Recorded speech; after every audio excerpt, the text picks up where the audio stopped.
É difícil ser famoso nos dias de hoje. Sempre há repórteres ou fotógrafos por perto para assegurar que o mundo todo saiba de coisas que você preferia guardar em segredo.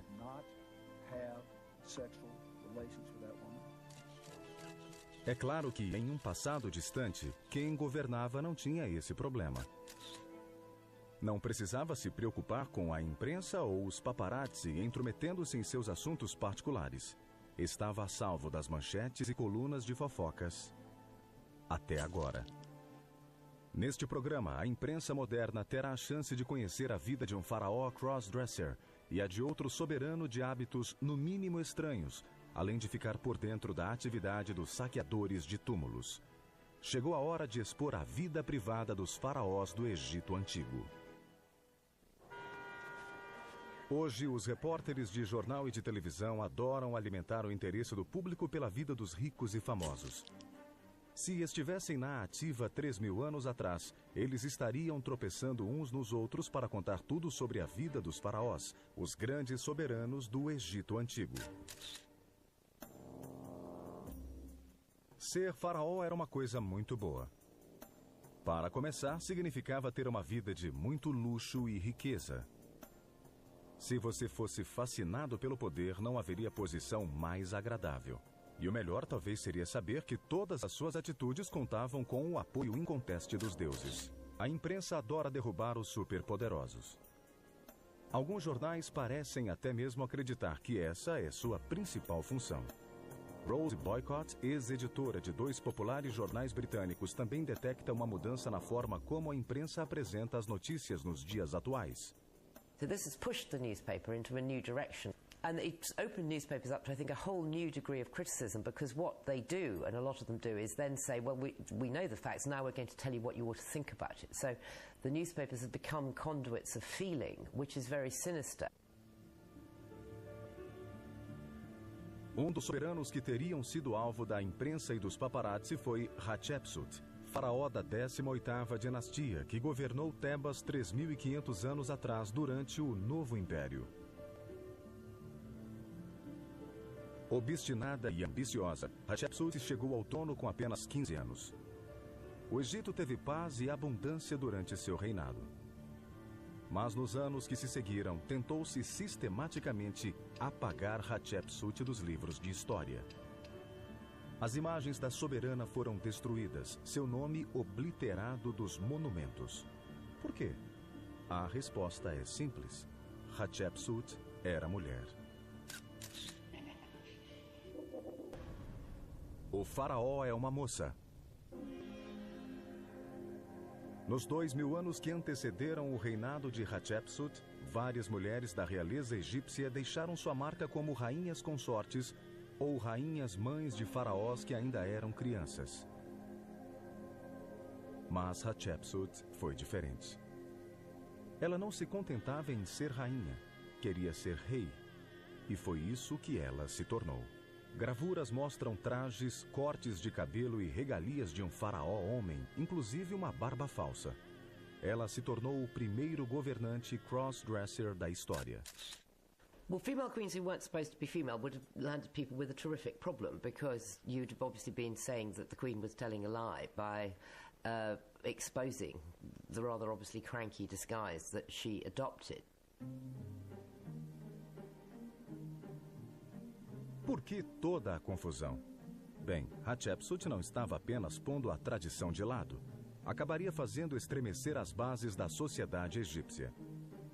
Ela teve profunda influência sobre seu país, assim como outra líder mulher que ascendeu ao poder mais de 5.000 anos depois no Reino Unido, Margaret Thatcher. It definitely blew open the last frontier and said that actually anything is possible, and I think it's certainly is very effective in terms of the idea that we might not get a female president in the USA, which is a really exciting prospect. Although Mrs. Thatcher herself, I don't think, gave a stuff about women. I mean, she really was someone who ignored any possible frailties of her sex, or really any possible advantages of her sex. I think she did behave very much like a man. Mas no Egito, o faraó era sempre um homem. Uma figura masculina, semidivina, que se juntaria ao panteão dos deuses após sua morte. As mulheres da realeza tinham seu valor, mas sempre em posição secundária em relação ao faraó. Sequer havia uma palavra em egípcio para a rainha. Ela era apenas a esposa do rei. Então, como é que essa estranha situação se estabeleceu? Bem, Hatshepsut era filha do faraó Tutmés I e era esposa do quarto governante da 18ª dinastia do Egito, seu próprio meio-irmão Tutmés II. Não se tratava apenas de um casamento de conveniência. Esperava-se que o casal real produzisse herdeiros homens. O casamento incestuoso fazia parte de uma longa e duradoura tradição egípcia. Um casamento assim certamente interessaria muito mais a imprensa nos dias de hoje. Hat e Tut, íntimos demais? They weren't particularly worried about incest. And it's something that they liked anyway. Brother-sister incest is something that the gods were known to practice. Because at the beginning of time, when there weren't very many gods around, Isis and Osiris married, Seth and Nephthys married. So there was a sort of divine precedent for brother-sister incest. And this is something that the royal family followed. But we certainly think it was done for practical reasons rather than just to prove that they were close to the gods. Anyway, that's how the brother and sister managed to marry. Então, quando Hatshepsut se casou com o meio-irmão, estava simplesmente cumprindo seu dever sagrado. Mas ela era uma mulher muito ambiciosa e seu marido era uma pessoa frágil e doente, o que significava que ela era a verdadeira força por trás do trono. Quando Tutmés II morreu de repente, em 1479 a.C., Hatshepsut não deixaria o inconveniente falecimento afastá-la do poder.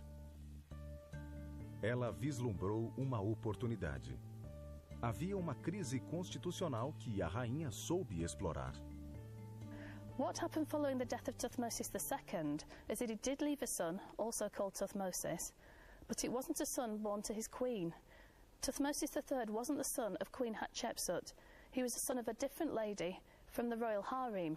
He was quite entitled to claim the throne. There was no problem with the accession. The problem was that there was nobody really to guide him. Normally his mother would have done that, but his mother, Isis, just wasn't high-born enough to actually rule Egypt on behalf of her young son, and that's essentially what being regent meant. It meant ruling for a short period of time on behalf of your son.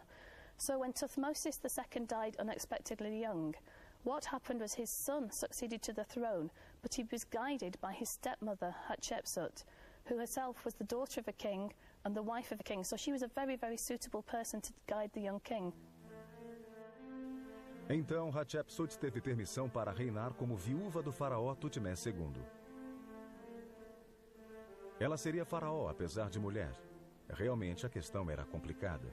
A solução mais óbvia, ao que parecia, seria fingir ser homem. Simples, a barba falsa apareceu, assim como toda a parafernália masculina. Todos sabiam que se tratava de uma mulher, mas ela se parecia com um homem. Uma situação, de fato, muito estranha. It seems that she's doing this not because she wanted to pass herself off as a man, because she actually has a feminine name, and people who could read the hieroglyphs associated with the pictures would know that she's a woman, but because she's trying to conform to the expectation of what a king of Egypt would look like. And this is the only way she can find to do it. Being a woman, she doesn't want to be confused with being a queen. Because in ancient Egypt, a queen wasn't a queen as we have them today. A queen meant king's wife, and she wasn't a king's wife, she was a king. Hoje é impossível imaginar esse cenário, mas Rose Boycott ainda detecta resquícios daquela época distante do modo como a imprensa moderna vê as mulheres, sobretudo no local de trabalho. I think that there are lots of truisms about the way the media deal with women, and I mean the most obvious being that whenever you read about a woman in a position of power, within the first two paragraphs you are told what they're wearing, what their hair is like, and if they have children. What is implied in it is that, well, she's running a company, but she's also got some children, so therefore her eye is not completely on the ball. You don't say that about a man. You don't say he is running a company and he has 4 children. I mean, you might, down on paragraph 37, mention it if the article happened to be going that way, but 99% of the time, that's absolutely of no interest, and it has no impact on how well their company is doing and how well it's sitting in the FTSE 100 at that particular moment.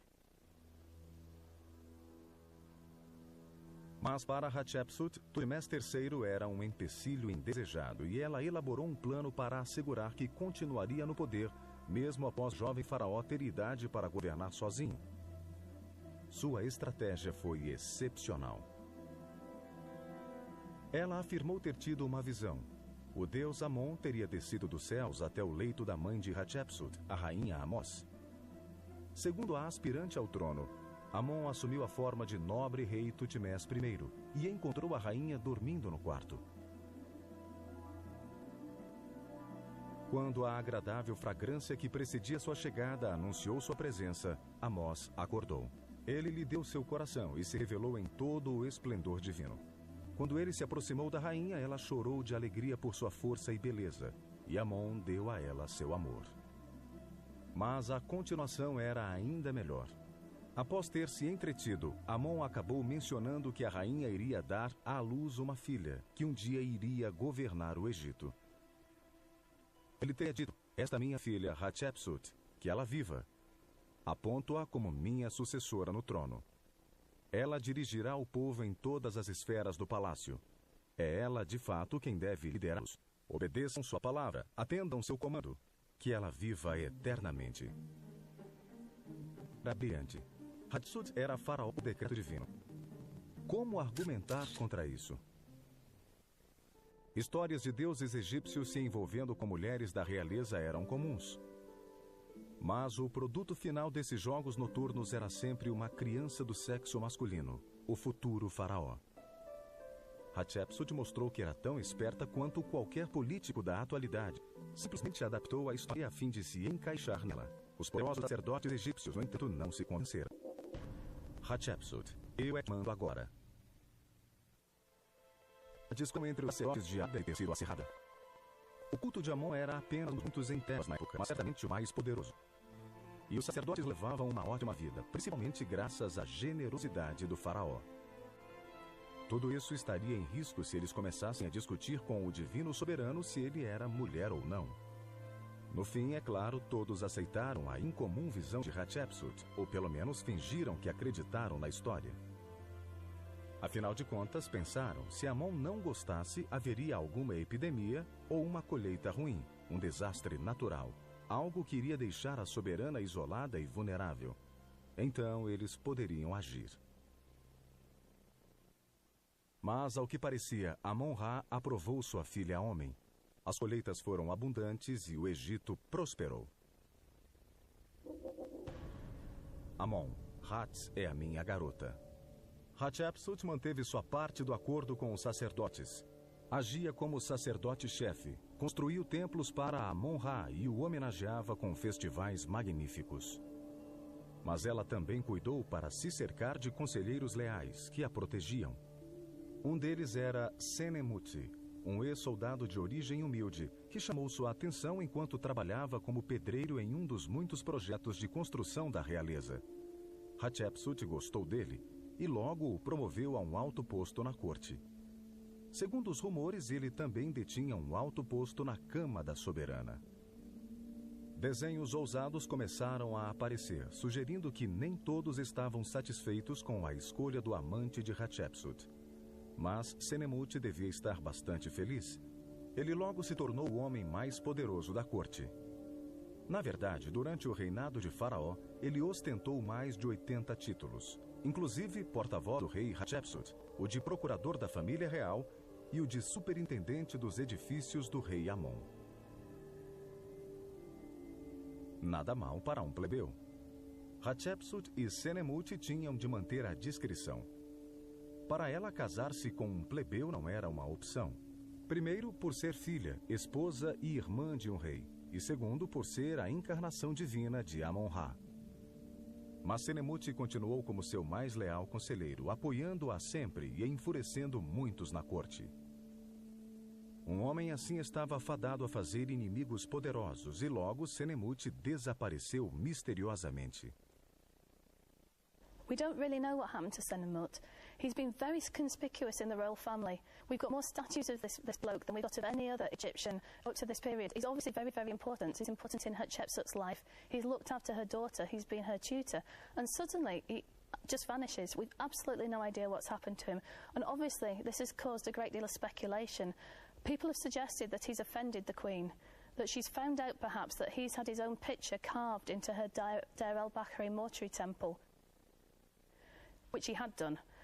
And she's found out about it, and she's got angry with him, and she's maybe had him executed or banished. But we just don't know. Onde puseram Senemuti?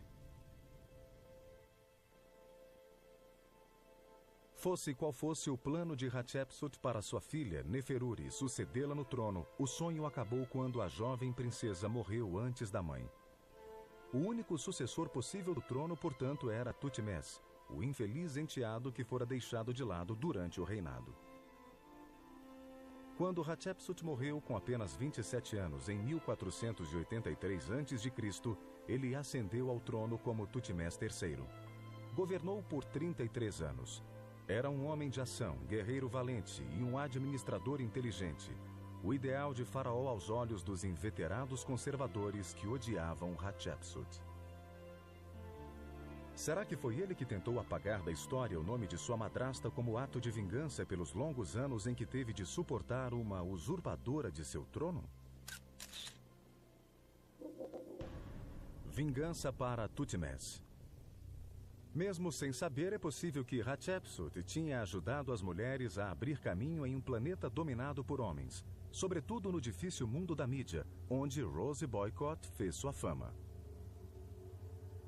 I don't feel that it's been something that has in any way held me back. I'm thrilled that I was born a female. And I'm thrilled that I was born when I was, because it's been a brilliant half century of the biggest change for women, and it's been incredibly exciting and a fantastic privilege to be part of it.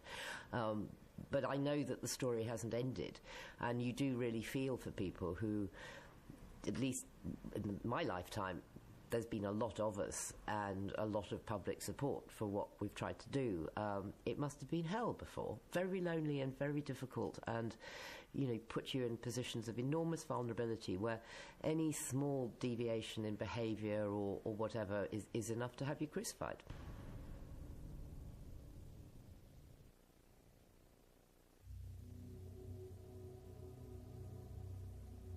Se a vida terrena de um faraó já era boa, a vida após a morte deveria ser ainda melhor. O falecimento seria apenas um rito de passagem, a promoção do homem semidivino a Deus completo. Com a morte vinha a jornada até o horizonte distante, onde se vivia eternamente com as outras divindades. Pelo menos supunha-se que isso é que devia acontecer. Na realidade, a vida após a morte podia acabar sendo bastante sombria quando as riquezas acumuladas em vida eram, digamos, redistribuídas.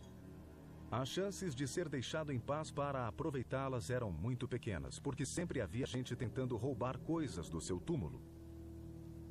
As mini-câmeras escondidas teriam sido muito úteis no Egito Antigo. Grave preocupação com o saque em túmulos.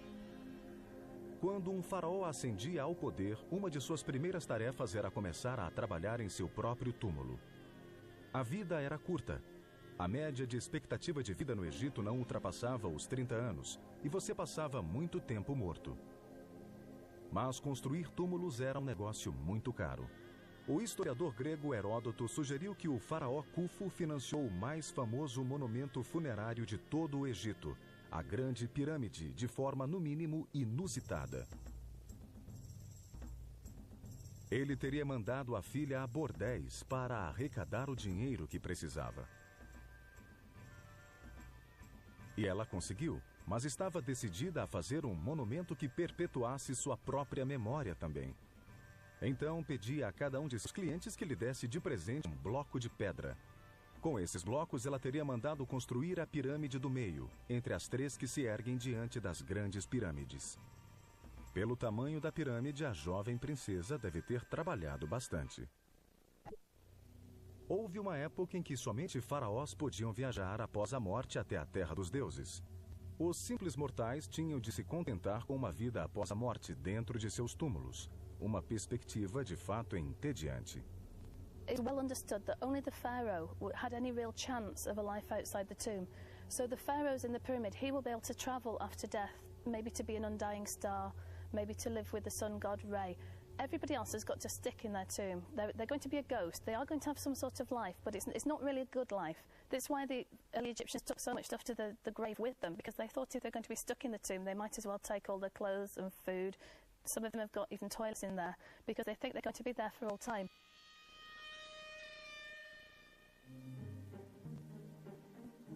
Mas na Era do Médio Império as regras já haviam sido suavizadas. Todos que pudessem pagar poderiam fazer a longa jornada após a morte até a Terra dos Deuses. And suddenly, during the Middle Kingdom, there's a sort of democratization. It becomes acceptable for other people to travel to the afterlife as well. And we don't really know why this happened, but we can see it happening. People's expectations of life just change. It may well be that following the end of the Old Kingdom, the Middle Kingdom kings are less austere, they're less alike, they're perhaps more human than the old ones, because there has been a collapse in authority, a temporary collapse. Kings have come back again, and they're far more at one with the people. Maybe they've allowed this to happen, but we really don't know. But it's a very interesting thing, because it has a whole different effect on the funerary rituals, really. É claro que as pessoas tinham de ir bem preparadas para a eternidade. O corpo tinha de passar pelo elaborado processo de embalsamamento e mumificação. Depois o túmulo era provido com tudo que fosse necessário após a morte, inclusive alimentos móveis, além de meios para passar o tempo. Mas os túmulos sempre eram saqueados, alguns deles várias vezes. Afinal, eram alvos tentadores demais. Timber was absolutely rife in ancient Egypt. Right from the very beginning, even in pre-dynastic, before the kingship has even started, there's evidence that the graves are being robbed, and it continues right throughout the dynastic period. By the time Tutankhamun Ramesses on the throne of Egypt, the pyramids are empty. They've already been robbed. Onde foi parar todo o ouro? Everybody who was buried in anything resembling a sort of posh grave, and a middle-class grave, would take stuff. Even the poor people took things to the grave with them. And the easy thing was to go along, particularly if they'd done and just be buried so that the soil was loose, sand was loose, and just dig it up and take it for yourself. You go for the portable stuff. So if you're going into a tomb, you don't go the pottery, so you have all the pottery left in graves. You go for the gold metals that can be melted down, and you recycle it. It's funny because we've no idea how much metal there was in ancient Egypt, because this constant recycling, if it got onto the market again, it's going to be reappearing in the tombs again, and going around in a circle. We don't really know how much there was around. O site de túmulos já foi descrito como a segunda mais antiga profissão do Egito. A mais antiga, claro, é a prostituição. Quando um túmulo era roubado, a múmia também faz uma ser destruída. Não é apenas desfeituoso, significa um desastre. A chance de felicidade eterna estava perdida. Morrer pela segunda vez na vida após a morte era o pior de todos os destinos. E os encarregados dos serviços funerários não ajudavam. Na verdade, eram famosos pelo tratamento escandaloso dos cadáveres. Seu trabalho era remover os órgãos internos, lavar o corpo e prepará-lo para o embalsamamento e a mumificação. Anos e anos depois, coube a Heródoto contar sobre as coisas terríveis que aconteciam nesse processo, tarefa que a imprensa moderna teria adorado. Horrível escândalo funerário. Heródoto relatou: as esposas de homens poderosos não eram entregues logo, nem qualquer outra mulher bonita. 3 dias se passavam antes que fossem levadas aos embalsamadores. Isso era feito para impedir que elas sofressem indignidades. Claro, um cadáver que tivesse amadurecido um pouco mais era menos atraente para alguém cujo objetivo fosse cometer as tais indignidades. Mas mesmo com essas precauções, não havia garantias. E, obviamente, um salão funerário egípcio não era mais popular do que os atuais, de modo que o trabalho dos encarregados era realizado longe do olhar do público, exatamente como hoje. The interesting thing is that the secrets of the undertaker's workshop are very much that. They are secrets. And really, we can reconstruct from the bodies the practical aspects of mummification. But what we can't tell is exactly how it happened, the rituals that went on with it. We do know that mummification is a sacred process. It's not just a practical means of disposing of a body. So there are rituals and rites that go on with it. And to protect that, the undertakers actually kept their practices pretty much secret, because if everybody knows what you have to do to make a mummy into a reborn Egyptian again, then everyone will start mummifying their own dead. Então, se algum anel ou amuleto desaparecesse, quem ficaria sabendo? Como o cadáver era completamente enrolado durante a mumificação, quem poderia dizer que cor para qual? Que múmias misteriosas! We can tell by modern x-rays and CAT scans that what's inside the bandages isn't necessarily what the person who submitted the body to the undertakers thinks is inside the bandages. So we have mummified babies that are incomplete. We have some mummies who've got 2 heads wrapped in the bandages. There's one poor bloke was actually mummified upside down, and when they realised that they'd forgotten what they were doing as they were bandaging, they just gave him a fake pair of feet pointing the other way. There's a baby that's actually a cat. We've got cat mummies which are just bundles of twigs. It's very much, you have to trust your undertaker. You have to believe that what they're giving you back is what you've paid for. Talvez não seja de se estranhar que a característica que mais associamos às múmias seja o desejo de vingança. Mas os piores criminosos no saque às múmias eram as próprias pessoas encarregadas de garantir que o faraó tivesse uma passagem tranquila para a vida após a morte. Eram os escavadores de túmulos, pedreiros e trabalhadores que construíam as tumbas e então usavam suas habilidades para saquear seus clientes mais ricos. Foram descobertos túneis que eram usados como esconderijos entre os túmulos. Havia gente demais envolvida no processo para que se mantivesse em segredo a localização de alvos tão tentadores. Despojar faraós é um grande negócio. The first pharaohs were buried in pyramids, and those were obviously very impressive, and you could see them from miles away, but it was just like putting up a big signpost. You might as well say, "King buried here, please rob." So, by the New Kingdom, they knew that the pyramids were in a terrible state. They'd been robbed. They were empty. What they decided to do was to change the whole emphasis, and they would be buried in secret tombs in the Valley of the Kings. So kings like Tutankhamun and Ramesses don't have pyramids. They're buried in rock-cut tombs in the Valley of the Kings at Thebes. Pedreiro chamado Amenpanufer confessou que ele e 7 cúmplices haviam saqueado a pirâmide do rei Sobi-Kensef e que, abre aspas, havia muitos amuletos, joias e ouro em seu pescoço, e ele usava uma coroa de ouro. A múmia desse nobre rei estava toda coberta de ouro. Seus caixões eram adornados com ouro e prata, por dentro e por fora, marchetados com todos os tipos de pedras preciosas. Nós pegamos tudo, encontramos a rainha exatamente no mesmo estado. Levamos tudo o que achamos em sua múmia e então ateamos fogo nos seus caixões. Atear fogo em caixões não era um ato de vandalismo, era uma forma de separar o ouro folheado da madeira. Mas Amenpanufer e sua gangue nunca chegaram a aproveitar os ganhos ilícitos, porque antes de realizar o saque, eles haviam sido forçados a fazer um juramento. Como Amon vive e os faraós vivem, se alguém descobrir que eu tenho qualquer coisa a ver com qualquer dos ladrões, que eu tenha meu nariz e minhas orelhas cortadas e que meu corpo seja espetado na estaca. Amenpanufer, como muitos outros, obviamente considerou que valia a pena correr o risco. Roubar dos mortos, a necrofilia, o saque organizado de túmulos. Na era moderna, se essas coisas acontecessem, certamente seria um ótimo alvo para um jornal investigativo, ou ofereceria um material perfeito para um documentário de TV sensacionalista. Algumas pessoas acreditam que a mídia moderna é poderosa demais e tem muita influência. Mas se essas pessoas são normalmente celebridades ou políticos, o tipo de gente que só gosta de publicidade quando ela lhe serve. É claro que essa não é uma visão compartilhada pela mídia, que se vê como parte de uma sociedade organizada. O tipo de sociedade que captura e expõe o roubo de túmulos, muito embora essa nunca tenha sido uma tarefa fácil. I personally think the strength of the media is a good thing. It's not the only thing there should be. I mean, you want a society which has got a good opposition as well as a good government, and they all bounce around together, keeping an eye on each other. At the moment, we have a lopsided system. And I suspect through history, you know, things have always been lopsided. Uma das mais famosas antigas imagens egípcias é o busto da rainha Nefertiti. Ela tem aparência bela e nobre. É a mais pura imagem da serena realeza. Se Nefertiti estivesse por aí hoje, a imprensa mal poderia acreditar em sua sorte. Uma mulher fotogênica e poderosa para adornar as capas e animar os maçantes noticiários políticos. Nefertiti, que doçura! Ela seria uma queridinha da imprensa. Cedo ou tarde, talvez a mídia passaria a crer que ela era sua propriedade, ou até mesmo que ela, a mídia, a criou. Without a doubt, I mean, the media has been able to effect huge changes to what has happened, and it's made people, it's broken people. I mean, Diana would not have been Diana without the media. The media supported her and loved her and to some degree created her. It wasn't solely responsible, but it did create her. Ela podia ser bonita e transmitir serenidade, mas como esposa do rei herege Akhenaton, o mais famoso de todos os faraós egípcios, Nefertiti não teve uma vida que se pôde chamar de serena.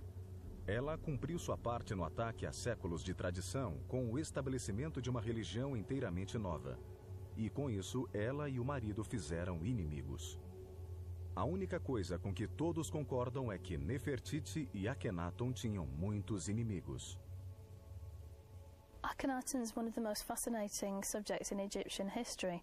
He's a king who comes to the throne under fairly normal circumstances, but within a very, very short period of time of coming to the throne, he decides to completely overturn Egyptian religious views. Os detratores de Akhenaton, que são muitos, o pintam como um governante totalitário, narcisista, possivelmente autista, dominado pela mãe e extremamente confuso quanto à sua sexualidade. Seus fãs, que também são muitos, o veem como um pensador inspirado, defensor da não-violência, um visionário que fundou uma religião pré-cristã correndo grande risco pessoal. Seja como for, após sua morte, seus sucessores tentaram com incrível disposição apagar da história o seu nome e qualquer registro de sua vida como faraó. Sua esposa, Nefertiti, sofreu destino similar. Akhenaton era o filho mais novo de Amenófis III e da rainha Tai. Sua mãe foi a influência dominadora em seus primeiros anos de vida. Tratava-se de uma mulher dura, astuta e enérgica, muito embora o velho rei também fosse bastante enérgico. Segundo alguns, visitar o harém era seu exercício predileto. Outros diziam que ele gostava de usar roupas de mulher. Pouco se sabe da infância de Akhenaton. Nenhuma imagem dele data desse período. A impressão que se tem é de que ele era praticamente invisível. Será que havia algo de estranho nessa criança? Alguma coisa capaz de levar sua família a protegê-lo do olhar do público? É bem possível, porque um fato bastante curioso aconteceu com suas imagens tempos depois. We have a statue of him at the beginning of his reign, and he looks fairly normal, like most pharaohs. Pharaohs like to look normal. Their statuary wasn't meant to be the equivalent of our modern photograph. It was actually meant to reassure people and reassure the gods that they were exactly the same as every pharaoh that had gone before. And you did that by having the same positioning and clothing and just looking the same. Akhenaton wasn't bothered with all that. Very soon into his reign, he develops a striking face. He's got a very long, thin face, and it's made more emphatic because he always has a king's beard on. He's got thick, sensuous lips. He's got a long nose, very prominent cheekbones. His body is best described as a woman's body, really. He's got fairly narrow shoulders and spindly arms and legs, but really good childbearing hips. He's got a narrow waist. He's got breasts. It's very confusing. It's even more confusing, actually, because he has one statue where he has no clothing on and he seems to have no genitalia either. O faraó foi desmascarado.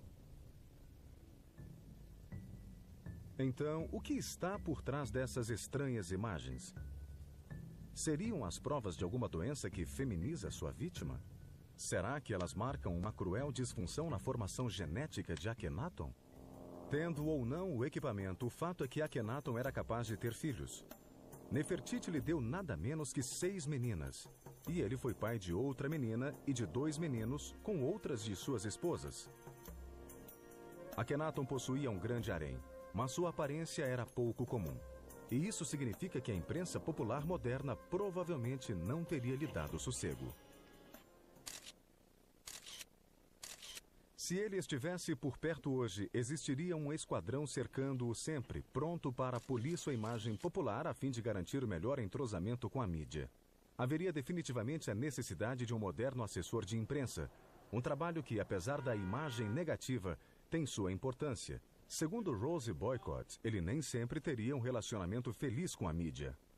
There's something slightly ugly about the expression news management, but it's also, you know, it does kind of serve a purpose. And certainly I think when you've got a very human story that affects people and especially children, then you really want someone who knows what they're doing to try to protect people and say, okay, I mean, for example, if you've got a family and it's breaking up in some hideously ugly public way and you want the children protected where you can, I mean, you make a deal. It's okay, it's a Faustian bargain, but you say, look, you can photograph the children and you can talk to maybe the eldest, and then please will you back off? Now that's a deal that is struck by effectively the spin doctor for the family, and we are always going to have that. And it can be both Machiavellian and it can also be very protective. And I think people overlook sometimes the protective role of the person who manages the news. O grande crime de Akhenaton foi ser religioso. Ele, no entanto, não se satisfazia com os deuses egípcios já estabelecidos e com os inúmeros cultos menores no país. Descartou-os todos e os substituiu por um deus único, Aton. E havia um aspecto ainda mais chocante. Diferentemente dos deuses tradicionais, Aton não tinha características humanas. Era simplesmente o disco solar que se levantava todos os dias no horizonte oriental e brilhava sobre o Egito. Era a fonte de luz, calor e de toda a vida. He abolishes, or practically abolishes, the entire pantheon of gods which has lasted for many hundreds of years. And instead he devotes himself to one god called the Aten. It's more the light of the sun that he's worshipping rather than the actual sun. But at the same time he changes all the religion of Egypt, he changes the artwork as well.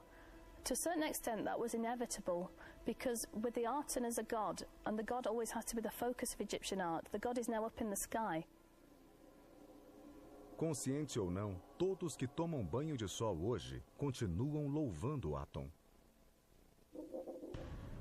Faraó, que vem ao sol.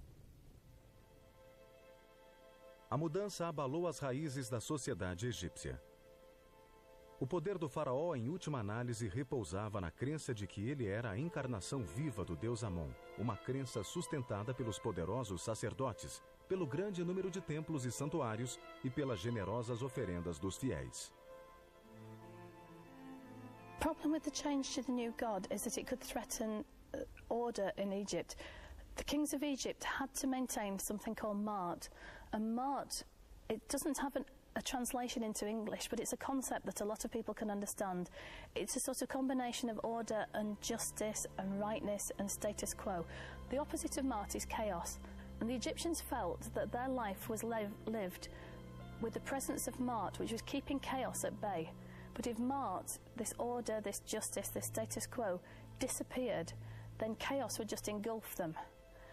To keep this Ma'at was the prime duty of the Pharaoh.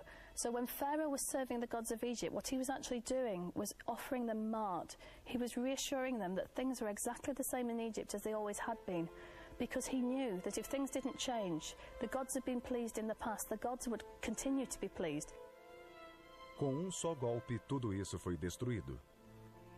Os templos de Amon e de todos os outros deuses foram fechados, e as oferendas passaram a ser dirigidas aos novos templos de Aton, edifícios que hoje convenientemente funcionavam também como tesouro real. Tudo acabado para Amon. I think if we're cynical, we could say maybe the king is worried that the priesthood of Amun is actually gaining far too much wealth, that it's almost posing a challenge to the kingship. Because the temple not only has the god in it, but it's got warehouses, it owns land, it owns ships, it owns mines, it owns people. So it is a massive economic organisation. And to be totally cynical, you would say, okay, he's worried that the kingship is starting to flounder, it's not as strong as it should be. One very good way of dealing with this is to close down the traditional temples, take over all the assets, give it to the new god. Coincidentally, you happen to be the high priest of this cult as well, so essentially you're taking all this wealth. Quem mais perdia eram os sacerdotes de Amon, que haviam se tornado muito poderosos ao longo dos anos. Eles controlavam grandes territórios, tinham lucrativas atividades comerciais, e os peixes grandes no topo da pirâmide comandavam uma estrutura de sacerdotes menores, servos dos templos e dóceis fiéis. Eles ficaram profundamente indignados porque tudo isso lhes foi tirado de repente.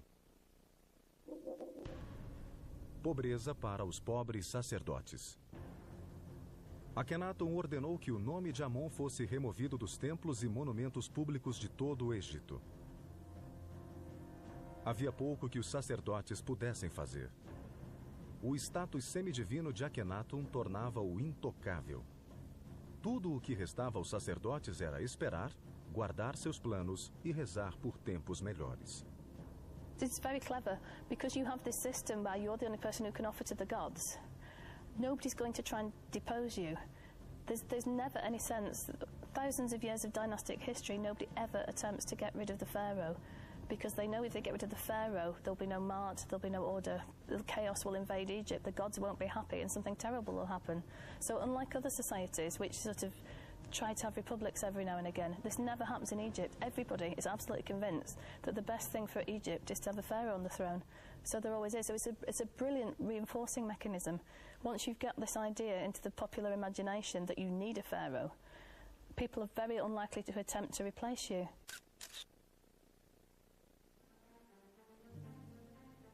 Inúmeras imagens de propaganda, encomendadas por Akhenaton, exibem o rei e Nefertiti cercados pelas filhas, aquecendo-se sob os raios do novo Deus. Atualmente, em um país livre, decisões polêmicas das autoridades são dissecadas e os menores detalhes são examinados pelos jornais, televisão e rádio. Os políticos podem até tentar se safar, mas há boa chance de serem descobertos. Não era assim no Egito Antigo. We don't know what the public reaction to the new god was, because Egypt doesn't seem to have any form of media or any means of recording this sort of information for us. The king is pretty much in charge of the records that we have at this time. I'm not saying that people didn't write stuff down, obviously they did, but it's just not survived. So all we have, really, is Akhenaton's own view of things. And from what we can see, people just got on with life. A rainha Nefertiti abraçou a nova religião com entusiasmo. A imprensa de tabloides de hoje provavelmente suspeitaria bastante da bela criatura que parecia ser o poder por trás do trono. Uma Imelda Marcos do mundo antigo. Mas parece que os egípcios não precisavam se preocupar. Nefertiti is a bit of an enigma. She's very prominent. We have a lot of images of Nefertiti, but it is slightly misleading. We think we know more about her than we do. We know that she's very prominent in the new religion. It seems that Akhenaton needs a female element to his kingship to help to serve the Aten, and he's using his wife almost as a fertility symbol. So we see a lot of her, and she's wearing quite flimsy clothing. Her fertility is emphasised. We see a lot of their children. I think there's no doubt that certainly in the new religion she's very prominent. But I wouldn't say there's any evidence at all to suggest that she is the power behind the throne. Akhenaton has been brought up in a house full of forceful women, really. He's got a forceful wife, he had a forceful mother, he's got 6 daughters. He's allowing them a certain amount of freedom, and he's allowing them certain religious rights. But at the end of the day, there's absolutely no hard evidence at all to suggest that she's either ruling Egypt or even that she's an equal with him. Mas então, em 1336 a.C., o 14º ano do reinado de Akhenaton, Nefertiti de repente desapareceu. Ninguém sabe como nem porquê. Rainha Nefer sumida. Os canais de notícias de hoje e os jornais sensacionalistas não conseguiriam se conter na busca por respostas. Será que Nefertiti foi banida em desgraça porque Akhenaton perdera a paciência com a esposa que não era capaz de lhe dar um herdeiro homem? Ou porque ela havia se tornado poderosa demais e era uma ameaça à sua autoridade? Ou ainda porque ela fora persuadida pelos sacerdotes a abandonar o marido e renunciar ao novo Deus? Ou será que ela simplesmente sucumbiu à peste como tantos outros egípcios? Nefertiti just disappears. And this is very strange to us because she's been so prominent in the Amarna court, the Amarna religion, the new solar religion, that it's very hard for us to imagine that a beloved wife and an important person can just completely disappear and be forgotten about. So it's been suggested that she might not have actually disappeared. She might have gone somewhere else or changed her name. But in fact, there's no evidence to suggest anything happened to her other than she died and was buried at Amarna. Mas talvez a história que mais teria interessado a imprensa seria aquela que sugere que Nefertiti não desapareceu, mas que mudou de nome e de aparência. Aos poucos foi acumulando mais poder e no fim sucedeu o marido e governou como faraó.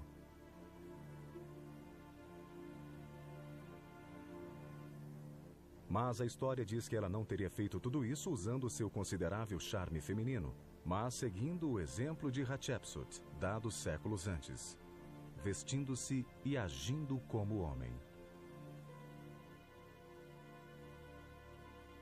Se tudo isso for verdade, Akhenaton e Nefertiti formaram certamente o mais estranho casal do Antigo Egito, um rei que parecia uma rainha e uma rainha que se vestia como rei. Então, quando os cães famintos da mídia moderna dão voltas no mundo atrás de fotos exclusivas da realeza, de astros do rock, de estrelas de cinema, eles estão se alimentando de migalhas. Se a tecnologia lhes tivesse permitido apontar as câmeras para os estranhos personagens que governaram o Egito muitos séculos atrás, as fotos certamente teriam valido o trono de um rei.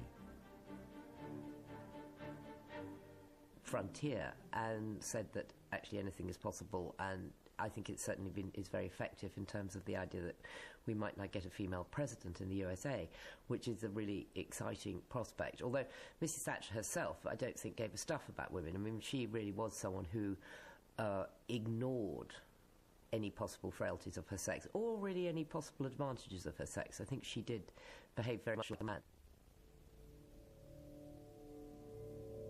Mas no Egito, o faraó era sempre um homem, uma figura masculina, semidivina, que se juntaria ao panteão dos deuses após sua morte. As mulheres da realeza tinham seu valor, mas sempre em posição secundária em relação ao faraó. Sequer havia uma palavra em egípcio para rainha. Ela era apenas a esposa do rei. Então, como é que essa estranha situação se estabeleceu?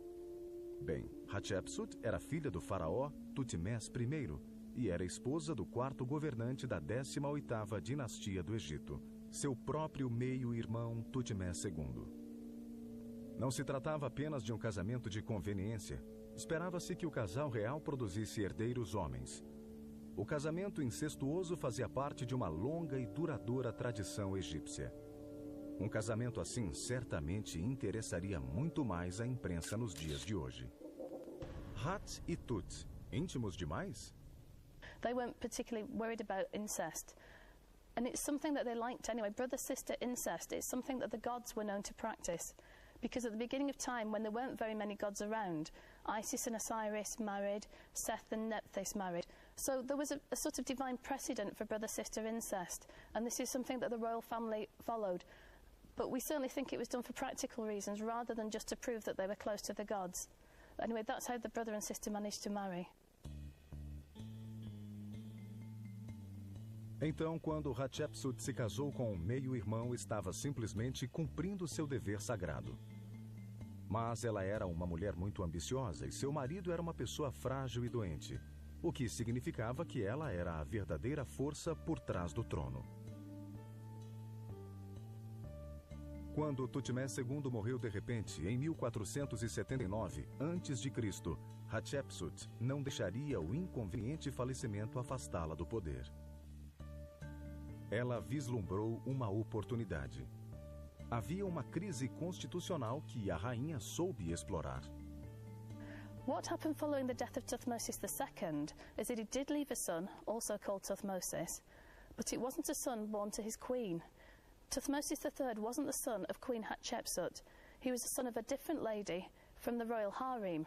He was quite entitled to... Os sacerdotes de Amon, que haviam se tornado muito poderosos ao longo dos anos. Eles controlavam grandes territórios, tinham lucrativas atividades comerciais, e os peixes grandes, no topo da pirâmide, comandavam uma estrutura de sacerdotes menores, servos dos templos e dóceis fiéis. Eles ficaram profundamente indignados porque tudo isso lhes foi tirado de repente. Pobreza para os pobres sacerdotes. Akhenaton ordenou que o nome de Amon fosse removido dos templos e monumentos públicos de todo o Egito.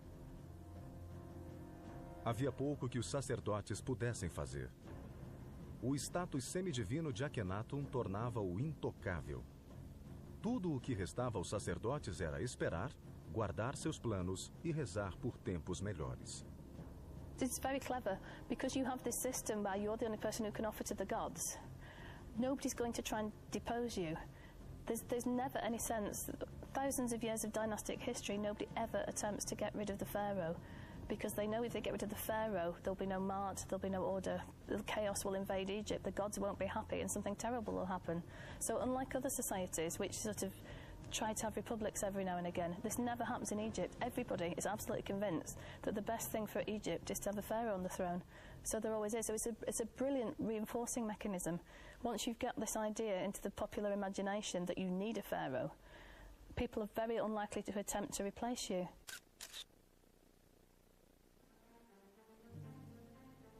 Inúmeras imagens de propaganda, encomendadas por Akhenaton, exibem o rei e Nefertiti cercados pelas filhas, aquecendo-se sob os raios do novo deus. Atualmente, em um país livre, decisões polêmicas das autoridades são dissecadas e os menores detalhes são examinados pelos jornais, televisão e rádio. Os políticos podem até tentar se safar, mas há boa chance de serem descobertos. Não era assim no Egito Antigo. We don't know what the public reaction to the new god was, because Egypt doesn't seem to have any form of media or any means of recording this sort of information for us. The king is pretty much in charge of the records that we have at this time. I'm not saying that people didn't write stuff down, obviously they did, but it's just not survived. So all we have, really, is Akhenaton's own view of things. And from what we can see, people just got on with life. A rainha Nefertiti abraçou a nova religião com entusiasmo. A imprensa de tabloides de hoje provavelmente suspeitaria bastante da bela criatura que parecia ser o poder por trás do trono. Uma Imelda Marcos do mundo antigo. Mas parece que os egípcios não precisavam se... É claro que as pessoas tinham de ir bem preparadas para a eternidade. O corpo tinha de passar pelo elaborado processo de embalsamamento e mumificação. Depois o túmulo era provido com tudo que fosse necessário na vida após a morte, inclusive alimentos móveis, além de meios para passar o tempo. Mas os túmulos sempre eram saqueados, alguns deles várias vezes. Afinal, eram alvos tentadores demais. Timber is absolutely rife in ancient Egypt. Right from the very beginning, even in pre-dynastic, before the kingship has even started, there's evidence that the graves are being robbed, and it continues right throughout the dynastic period. By the time Tutankhamun Ramesses is on the throne of Egypt, the pyramids are empty. They've already been robbed. Onde foi parar todo o ouro? Everybody who was buried in anything resembling a sort of posh grave, a middle-class grave, would take stuff. Even the poor people took things to the grave with them. And the easy thing was to go along, particularly if they'd done and just been buried so that the soil was loose, sand was loose, and just dig it up and take it for yourself. You go for the portable stuff. So if you're going into a tomb, you don't go the pottery, so you have all the pottery left in graves. You go for the gold metals that can be melted down, and you just recycle it. It's funny because we've no idea how much metal there was in ancient Egypt, because this constant recycling, if it got onto the market again, it's going to be reappearing in the tombs again, and going around in a circle. We don't really know how much there was around. O site de túmulos já foi descrito como a segunda mais antiga profissão do Egito. A mais antiga, claro, é a prostituição. Quando um túmulo era roubado, a múmia também vazou ser destruída. Não era apenas desfeituoso, significava um desastre. A chance de felicidade eterna estava perdida. Morrer pela segunda vez na vida após a morte era o pior de todos os destinos. E os encarregados dos serviços funerários não ajudavam. Na verdade, eram famosos pelo tratamento escandaloso dos cadáveres. Seu trabalho era remover os órgãos internos, lavar o corpo e prepará-lo para o embalsamamento e a mumificação. Anos e anos depois, coube a Heródoto contar sobre as coisas terríveis que aconteciam nesse processo, tarefa que a imprensa moderna teria adorado. Horrível escândalo funerário. Heródoto relatou: as esposas de homens poderosos não eram entregues logo, nem qualquer outra mulher bonita. 3 dias se passavam antes que fossem levadas aos embalsamadores. Isso era feito para impedir que elas sofressem indignidades. Claro, um cadáver que tivesse amadurecido um pouco mais era menos atraente para alguém cujo objetivo fosse cometer as tais indignidades. Mas mesmo com essas precauções, não havia garantias. E, obviamente, um salão funerário egípcio não era mais popular do que os atuais, de modo que o trabalho dos encarregados era realizado longe do olhar do público, exatamente como hoje. The interesting thing is that the secrets of the undertaker's workshop are very much that. They are secrets. And really, We can reconstruct from the bodies the practical aspects of mummification, but what we can't tell is exactly how it happened, the rituals that went on with it. We do know that mummification is a sacred process. It's not just a practical means of disposing of a body. So there are rituals and rites that go on with it. And to protect that, the undertakers actually kept their practices pretty that you need a pharaoh. People are very unlikely to attempt to replace you.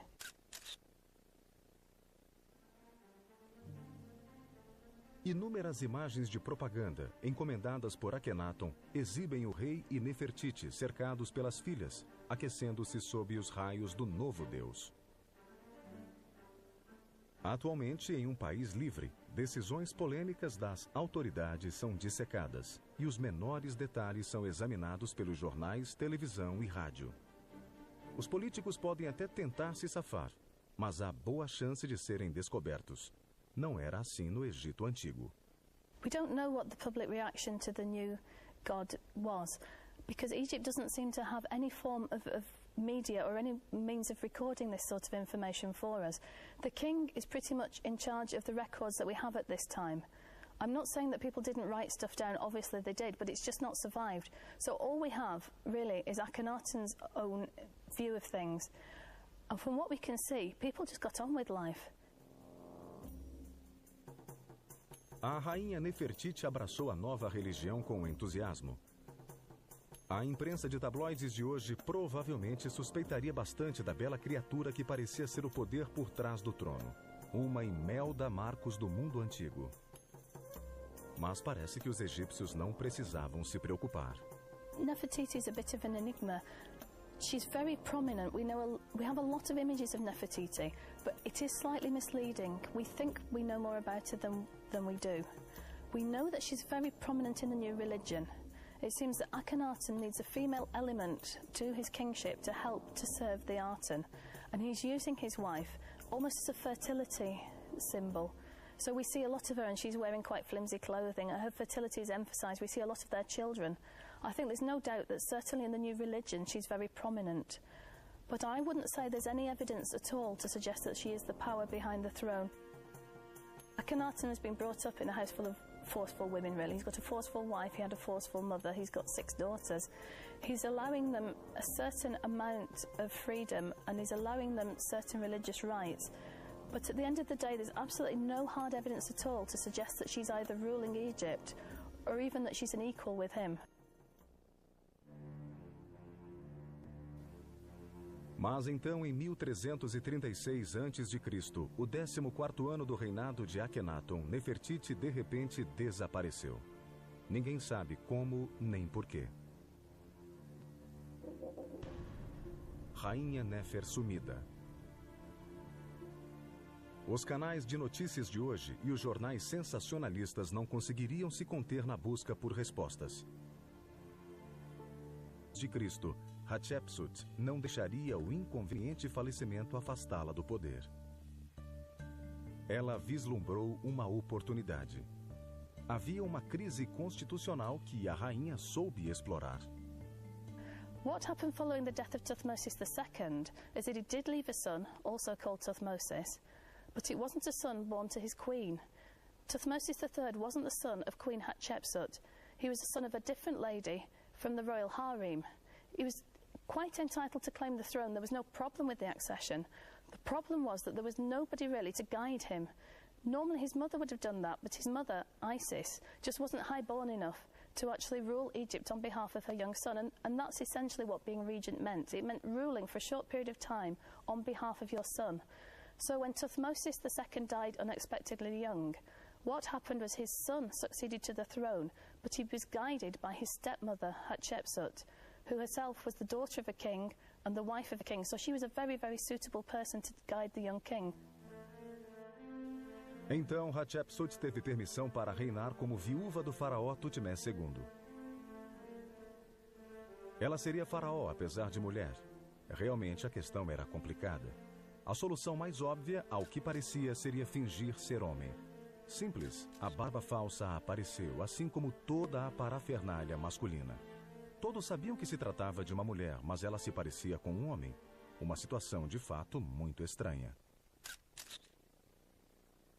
It seems that she's doing this not because she wanted to pass herself off as a man, because she actually has a feminine name, and people who could read the hieroglyphs associated with the pictures would know that she's a woman, but because she's trying to conform to the expectation of what a king of Egypt would look like, and this is the only way she can find to do it. Being a woman, she doesn't want to be confused with being a queen, because in ancient Egypt a queen wasn't a queen as we have them today. A queen meant king's wife, and she wasn't a king's wife, she was a king. Hoje é impossível imaginar esse cenário, mas Rosie Boycott ainda detecta resquícios daquela época distante do modo como a imprensa moderna vê as mulheres, sobretudo no local de trabalho. I think that there are lots of truisms about the way the media deal with women, and I mean the most obvious being that whenever you read about a woman in a position of power, within the first two paragraphs you are told what they're wearing, what their hair is like, and if they have children. What is implied in it is that, well, she's running a company, but she's also got some children, so therefore her eye is not completely on the ball. You don't say that about a man. You don't say he is running a company and he has 4 children. I mean, you might, down on paragraph 37, mention it if the article happened to be going that way, but 99% of the time, that's absolutely of no interest, and it has no impact on how well... Really, to guide him. Normally his mother would have done that, but his mother, Isis, just wasn't high-born enough to actually rule Egypt on behalf of her young son, and that's essentially what being regent meant. It meant ruling for a short period of time on behalf of your son. So when Thutmosis II died unexpectedly young, what happened was his son succeeded to the throne, but he was guided by his stepmother, Hatshepsut, who herself was the daughter of a king and the wife of a king, so she was a very, very suitable person to guide the young king. Então, Hatshepsut teve permissão para reinar como viúva do faraó Tutmés II. Ela seria faraó, apesar de mulher. Realmente, a questão era complicada. A solução mais óbvia, ao que parecia, seria fingir ser homem. Simples, a barba falsa apareceu, assim como toda a parafernália masculina. Todos sabiam que se tratava de uma mulher, mas ela se parecia com um homem. Uma situação, de fato, muito estranha. It seems that she's doing this not because she wanted to pass herself off as a man, because she actually has a feminine name, and people who could read the hieroglyphs associated with the pictures would know that she's a woman, but because she's trying to conform to the expectation of what a king of Egypt would look like, and this is the only way she can find to do it. Being a woman, she doesn't want to be confused with being a queen, because in ancient Egypt a queen wasn't a queen as we have them today. A queen meant king's wife, and she wasn't a king's wife, she was a king. Hoje é impossível imaginar esse cenário, mas Rosie Boycott ainda detecta resquícios daquela época distante do modo como a imprensa moderna vê as mulheres, sobretudo no local de trabalho. I think that there are lots of truisms about the way the media deal with women, and I mean the most obvious being that whenever you read about a woman in a position of power, within the first 2 paragraphs you are told what they're wearing, what their hair is like, and if they have children. What is implied in it is that, well, she's running a company, but she's also got some children, so therefore her eye is not completely on the ball. You don't say that about a man. You don't say he is running a company and he has 4 children. I mean, you might, down on paragraph 37, mention it if the article happened to be going that way, but 99% of the time, that's absolutely of no interest, and it has no impact on how well their company is doing and how well it's sitting in the FTSE 100 at that particular moment. Mas para Hatshepsut, Tutmés III era um empecilho indesejado e ela elaborou um plano para assegurar que continuaria no poder, mesmo após o jovem faraó ter idade para governar sozinho. Sua estratégia foi excepcional. Ela afirmou ter tido uma visão. O deus Amon teria descido dos céus até o leito da mãe de Hatshepsut, a rainha Amos. Segundo a aspirante ao trono, Amon assumiu a... Slightly misleading. We think we know more about her than we do. We know that she's very prominent in the new religion. It seems that Akhenaten needs a female element to his kingship to help to serve the Aten, and he's using his wife almost as a fertility symbol. So we see a lot of her, and she's wearing quite flimsy clothing. Her fertility is emphasised. We see a lot of their children. I think there's no doubt that certainly in the new religion she's very prominent. But I wouldn't say there's any evidence at all to suggest that she is the power behind the throne. Akhenaten has been brought up in a house full of forceful women, really. He's got a forceful wife, he had a forceful mother, he's got 6 daughters. He's allowing them a certain amount of freedom and he's allowing them certain religious rights. But at the end of the day, there's absolutely no hard evidence at all to suggest that she's either ruling Egypt or even that she's an equal with him. Mas então, em 1336 a.C., o 14º ano do reinado de Akhenaton, Nefertiti de repente desapareceu. Ninguém sabe como nem porquê. Rainha Nefer sumida. Os canais de notícias de hoje e os jornais sensacionalistas não conseguiriam se conter na busca por respostas. Será que Nefertiti foi banida em desgraça porque Akhenaton perdera a paciência com a esposa que não era capaz de lhe dar um herdeiro homem? Ou porque ela havia se tornado poderosa demais e era uma ameaça à sua autoridade? Ou ainda porque ela fora persuadida pelos sacerdotes a abandonar o marido e renunciar ao novo Deus? Ou será que ela simplesmente sucumbiu à peste como tantos outros egípcios? Nefertiti just disappears. And this is very strange to us because she's been so prominent in the Amarna court, the Amarna religion, the new solar religion, that it's very hard for us to imagine that a beloved wife and an important person can just completely disappear and be forgotten about. So it's been suggested that she might not have actually disappeared. She might have gone somewhere else or changed her name. But in fact, there's no evidence to suggest anything happened to her other than she died and was buried at Amarna. Mas talvez a história que mais teria interessado a imprensa seria aquela que sugere que Nefertiti não desapareceu, mas que mudou de nome e de aparência. Aos poucos foi acumulando mais poder e no fim sucedeu o marido e governou como faraó.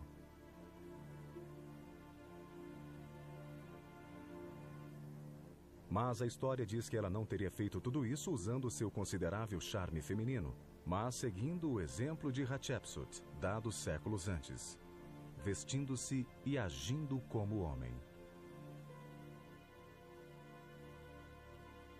Se tudo isso for verdade, Thutmose III wasn't the son of Queen Hatshepsut. He was the son of a different lady from the royal harem. He was quite entitled to claim the throne. There was no problem with the accession. The problem was that there was nobody really to guide him. Normally his mother would have done that, but his mother, Isis, just wasn't high-born enough to actually rule Egypt on behalf of her young son, and that's essentially what being regent meant. It meant ruling for a short period of time on behalf of your son. So when Thutmose II died unexpectedly young, what happened was his son succeeded to the throne, but he was guided by his stepmother, Hatshepsut, who herself was the daughter of a king and the wife of a king, so she was a very, very suitable person to guide the young king. Então Hatshepsut teve permissão para reinar como viúva do faraó Tutmés II. Ela seria faraó apesar de mulher. Realmente a questão era complicada. A solução mais óbvia, ao que parecia, seria fingir ser homem. Simples, a barba falsa apareceu, assim como toda a parafernália masculina. Todos sabiam que se tratava de uma mulher, mas ela se parecia com um homem. Uma situação de fato muito estranha. It seems that she's doing this not because she wanted to pass herself off as a man, because she actually has a feminine name, and people who could read the hieroglyphs associated with the pictures would know that she's a woman, but because she's trying to conform to the expectation of what a king of Egypt would look like, and this is the only way she can find to do it. Being a woman, she doesn't want to be confused with being a queen, because in ancient Egypt a queen wasn't a queen as we have them today. A queen meant king's wife, and she wasn't a king's wife, she was a king. Hoje é impossível imaginar esse cenário, mas Rose Boycott ainda detecta resquícios daquela época distante do modo como a imprensa moderna vê as mulheres, sobretudo no local de trabalho. I think that there are lots of truisms about the way the media deal with women, and I mean the most obvious being that whenever you read about a woman in a position of power, within the first 2 paragraphs you are told what they're wearing, what their hair is like, and if they have children. What is implied in it is that, well, she's running a company, but she's also got some children, so therefore her eye is not completely on the ball. You don't say that about a man. You don't say he is running a company and he has 4 children. I mean, you might, down on paragraph 37, mention it if the article happened to be going that way, but 99% of the time, that's absolutely of no interest, and it has no impact on how well their company is doing and how well it's sitting in the FTSE 100 at that particular moment. Mas para Hatshepsut, Tutmés III era um empecilho indesejado e ela elaborou um plano para assegurar que continuaria no poder, mesmo após o jovem faraó ter idade para governar sozinho. Sua estratégia foi excepcional. O ideal de faraó aos olhos dos inveterados conservadores que odiavam Hatshepsut. Será que foi ele que tentou apagar da história o nome de sua madrasta como ato de vingança pelos longos anos em que teve de suportar uma usurpadora de seu trono? Vingança para Tutmés. Mesmo sem saber, é possível que Hatshepsut tinha ajudado as mulheres a abrir caminho em um planeta dominado por homens, sobretudo no difícil mundo da mídia, onde Rosie Boycott fez sua fama. I don't feel that it's been something that has in any way held me back. I'm thrilled that I was born a female. I mean, and I'm thrilled that I was born when I was, because it's been a brilliant half century of the biggest change for women, and it's been incredibly exciting and a fantastic privilege to be part of it. But I know that the story hasn't ended, and you do really feel for people who, at least in my lifetime, there's been a lot of us and a lot of public support for what we've tried to do. It must have been hell before, very lonely and very difficult, and put you in positions of enormous vulnerability where any small deviation in behaviour or whatever is enough to have you crucified.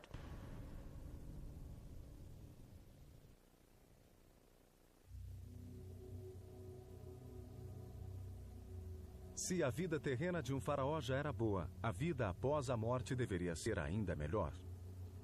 O falecimento seria apenas um rito de passagem, a promoção do homem semidivino a Deus completo. Com a morte vinha a jornada até o horizonte distante, onde se vivia eternamente com as outras divindades. Pelo menos supunha-se que isso é que devia acontecer. Na realidade, a vida após a morte podia acabar sendo bastante sombria quando as riquezas acumuladas em vida eram, digamos, redistribuídas. As chances de ser deixado em paz para aproveitá-las eram muito pequenas, porque sempre havia gente tentando roubar coisas do seu túmulo. As mini-câmeras escondidas teriam sido muito úteis no Egito Antigo. Grave preocupação com o saque em túmulos. Quando um faraó ascendia ao poder, uma de suas primeiras tarefas era começar a trabalhar em seu próprio túmulo. A vida era curta. A média de expectativa de vida no Egito não ultrapassava os 30 anos, e você passava muito tempo morto. Mas construir túmulos era um negócio muito caro. O historiador grego Heródoto sugeriu que o faraó Khufu financiou o mais famoso monumento funerário de todo o Egito, a Grande Pirâmide, de forma, no mínimo, inusitada. Long, thin face, and it's made more emphatic because he always has a king's beard on. He's got thick, sensuous lips, he's got a long nose, very prominent cheekbones. His body is best described as a woman's body, really. He's got fairly narrow shoulders and spindly arms and legs, but really good childbearing hips. He's got a narrow waist, he's got breasts. It's very confusing. It's even more confusing, actually, because he has one statue where he has no clothing on and he seems to have no genitalia either. O faraó foi desmascarado. Então, o que está por trás dessas estranhas imagens? Seriam as provas de alguma doença que feminiza sua vítima? Será que elas marcam uma cruel disfunção na formação genética de Akhenaton? Tendo ou não o equipamento, o fato é que Akhenaton era capaz de ter filhos. Nefertiti lhe deu nada menos que 6 meninas. E ele foi pai de outra menina e de 2 meninos com outras de suas esposas. Akhenaton possuía um grande harém, mas sua aparência era pouco comum. E isso significa que a imprensa popular moderna provavelmente não teria lhe dado sossego. Se ele estivesse por perto hoje, existiria um esquadrão cercando-o sempre, pronto para polir sua imagem popular a fim de garantir o melhor entrosamento com a mídia. Haveria definitivamente a necessidade de um moderno assessor de imprensa, Um trabalho que, apesar da imagem negativa, tem sua importância. Segundo Rosie Boycott, ele nem sempre teria um relacionamento feliz com a mídia. There's something slightly ugly about the expression news management, but it's also, you know, it does kind of serve a purpose. And certainly I think when you've got a very human story that affects people and especially children, then you really want someone who knows what they're doing to try to protect people and say, okay, I mean, for example, if you've got a family and it's breaking up in some hideously ugly public way and you want the children protected where you can, I mean, you make a deal. It's okay, it's a Faustian bargain, but you say, look, you can photograph the children and you can talk to maybe the eldest, and then please will you back off? Now that's a deal that is struck by effectively the spin doctor for the family, and we are always going to have that. And it can be both Machiavellian and it can also be very protective. And I think people overlook sometimes the protective role of the person who manages the news. O grande crime de Akhenaton foi ser religioso. Ele, no entanto, não se satisfazia com os deuses egípcios já estabelecidos e com os inúmeros cultos menores no país. Descartou-os todos e os substituiu por um deus único, Aton. E havia um aspecto ainda mais chocante.